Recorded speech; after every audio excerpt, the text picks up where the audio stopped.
안녕하세요, 경제방앗간입니다. 이름만 대면 알 법한 대한민국 고위공직자가 전 국민 가슴을 후벼 파는 망언을 했다면 여러분은 믿으시겠습니까? 그것도 한 명이 아닌 두 명씩이나요? 오늘 영상 보시기 전에 미리 혈압약부터 복용하시는 걸 추천드리겠습니다. 특히 직장인이시라면 혈압약으로는 안 될 거예요. 우황청심환 정도 드시는 걸 추천드립니다. 지난 6월 말 추경호 경제부총리가 이런 말을 했어요. 물가 상승 분위기에 편승한 경쟁적 임금 인상이 물가, 임금, 연쇄 상승 악순환을 초래한다. 과도한 임금 인상은 고물가 상황을 심화시킬 뿐만 아니라 대기업, 중소기업 간 임금 격차를 확대해 사회적 갈등을 증폭시킨다. 그런데 지랄도 풍년이라고 8월 말에 한덕수 국무총리가 이런 말을 합니다. 물가 상승이 공급과 수요 양쪽에서 올 때는 모두가 자기 희생을 해야 한다. 정부 재정도 긴축해서 공무원 임금을 어느 정도 낮춰야 한다. 이 두 사람의 요지는 간단합니다. 인플레이션을 막으려면 직장인들 월급 인상을 막아야 된다는 거예요. 이게 왜 희대의 개소리인지 설명드려보겠습니다. 추경호, 한덕수 발언이 전해지자 대다수 직장인들, 특히 공무원 노조가 반발하고 나섰습니다. 물가 잡으랬지 누가 직장인들 월급 잡으랬냐고 말이죠. 그런데 사실 이런 충돌은 인플레이션의 본고장 미국에서도 벌어지고 있습니다. 근로자들의 임금 인상, 즉 노동시장이 인플레이션의 주범이다 아니다 가지고 옥신각신하고 있는 거예요. 지난 8월달 경제지표 중에 가장 큰 주목을 끌었던 게 물가 상승률이었죠. 그 다음이 신규 취업자 수였습니다. 먼저 발표된 7월달 취업자 수는 예상치를 2배 훌쩍 뛰어넘었고요.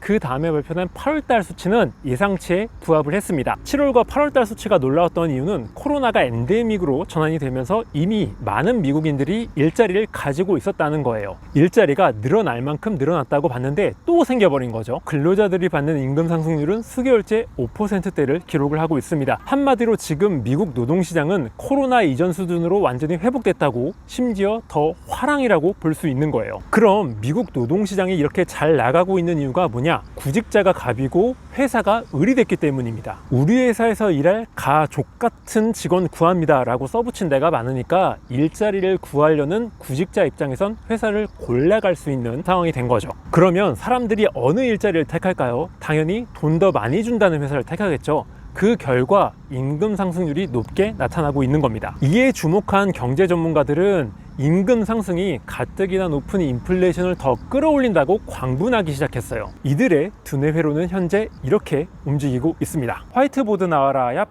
자, 맨 처음 근로자들의 임금이 오릅니다.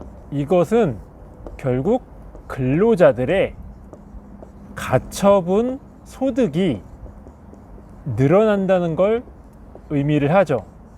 이렇게 되면 시중 재화에 대한 수요는 늘어날까요? 줄어들까요?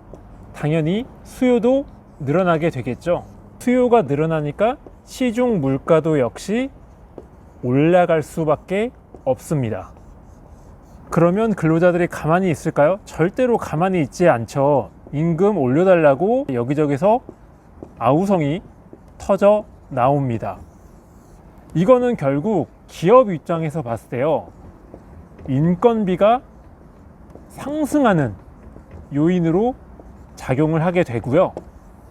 인건비가 오르니까 생산하는 재화나 서비스 가격은 인상이 불가피하게 됩니다.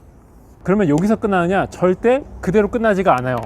여기서 쭉 올라가서 다시 첫 단계 임금 인상으로 귀결이 된다고 보는 것이죠. 즉 연결고리가 작동이 된다고 보는 것입니다. 한덕수와 추경호는 결국 이 임금 인상을 인플레이션을 유발하는 원인이자 시작점, 심지어 악의 근원으로 보고 있는 것이죠. 그렇다면 이들 전문가란 작자들이 생각하는 인플레이션 해결책은 뭐냐? 근로자들이 임금 인상 요구를 걷어들이거나 요구폭을 낮춰야 인플레이션을 잡을 수 있다고 보고 있어요. 서두에 언급했던 추경호나 한덕수도 이렇게 생각하고 있을 확률이 높습니다. 그렇지 않으면 도저히 이런 망언이 나올 수가 없어요. 혹시 윤석열도 이렇게 생각하고 있는 건 아닌지 심히 걱정이 됩니다. 자, 다른 사람은 몰라도 이 영상을 보시는 분들은 절대로 이 논리에 동의를 하시면 안 됩니다. 왜냐? 이 논리는 쌍팔년도 때 논리예요. 지금은 하나도 먹히지가 않습니다. 고전 경제학의 영향력을 행사하던 1990년대까지는 이 논리가 상당히 먹혔어요. 하지만 최근으로 올수록 이 논리를 옹호하는 전문가는 크게 줄어들었습니다. 최근 주류 경제학에서는 근로자들의 임금 상승에 대해 그리 크게 걱정하지 않습니다. 대신에 무역 구조라든지 글로벌 경기 사이클이라든지 재화의 수급이라든지 금리 격차를 인플레이션에 있어서 훨씬 중요한 요소로 보고 있습니다. 실제로 많은 연구가 행해졌는데 임금이 인플레이션을 좌지우지한다는 증거는 거의 발견되지 않았습니다. 굳이 복잡한 연구 결과 볼 필요 없습니다. 제가 간단한 그래프 한 개로 이걸 증명해 볼게요. 이 선은 미국 전체 근로자들이 받는 시간당 임금액 추이를 나타냅니다. 여기서 제가 빨간색으로 표시한 부분을 보세요. 2020년 코로나 팬데믹 이후에 근로자들의 임금은 꾸준히 감소한 걸로 나옵니다. 정확히는 2020년 4월부터인데 이때 기업들이 코로나가 심상치 않은 걸 알고 근로자들을 다 잘라내서 그런 겁니다. 일하고 싶은 사람은 많은데 일할 곳이 사라지니 임금은 그렇죠. 줄어들 수밖에 없겠죠. 한마디로 이때는 회사가 갑이었고 구직자가 을이었던 거예요. 눈여겨볼 점은 지금 이 선이 머물고 있는 위치가 코로나 이전보다 낮게 위치하고 있다는 겁니다. 여기 선이요. 그런데 현재 인플레이션은 어떻죠? 2021년부터 계속 해린 상황이에요. 일부 경제 전문가들 추경호와 한덕수 논리에 따르면 임금 인상이 인플레이션을 높인다고 하잖아요. 그렇다면 근로자들이 받는 임금이 꾸준하게 감소하면 인플레이션도 덩달아 낮아져야 정상 아닐까요? 하지만 현재 인플레이션은 여전히 높게 유지되고 있습니다.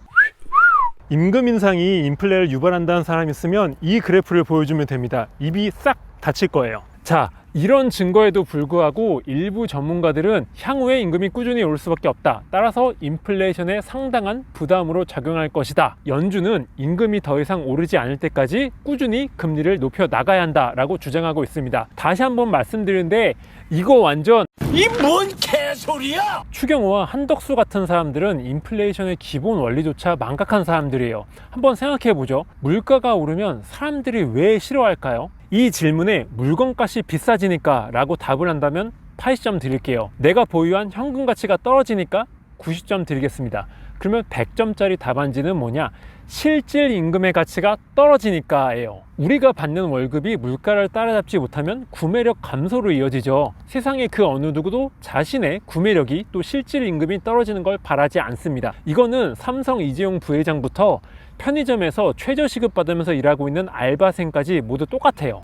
가뜩이나 치킨값, 밥값, 비행기값, 아파트값 올라서 스트레스 받고 있는데 중앙은행이 월급 억제를 목표로 금리를 올린다?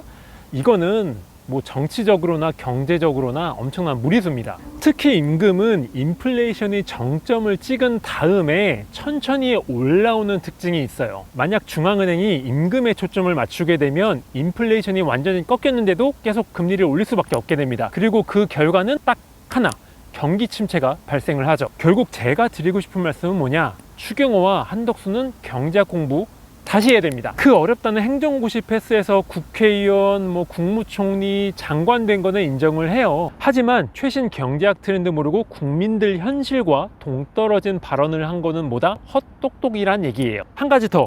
1800만 대한민국 직장인들에게 무릎 꿇고 사과해야 됩니다. 이거는 정치색과는 무관한 얘기예요. 만약에 이재명이 대통령 돼서 임명한 기재부 장관이나 국무총리가 이런 발언을 했다면 똑같이 연락에 깠을 겁니다. 제가 말씀드리고 싶은 거 두 번째는 연준이든 한국은행이든 애꿎은 직장인들 월급 건드리지 말고 인플레이션 자체에만 집중하라는 겁니다. 심플 이즈 베스트란 말도 있잖아요. 7월 8월 수치에서 봤듯이 인플레이션을 억제하면서 근로자들의 임금 상승을 지켜내는 게 충분히 가능합니다. 중앙은행은 두 마리 토끼를 충분히 잡을 수가 있습니다. 자, 이게 바로 우리나라 경제 관료들 또 각국 중앙은행이 나아갈 길이라고 생각합니다. 자, 오늘 내용은 여기까지고요. 유익하셨다면 구독과 좋아요 부탁드리겠습니다. 저는 다음 영상으로 찾아뵙겠습니다. 감사합니다.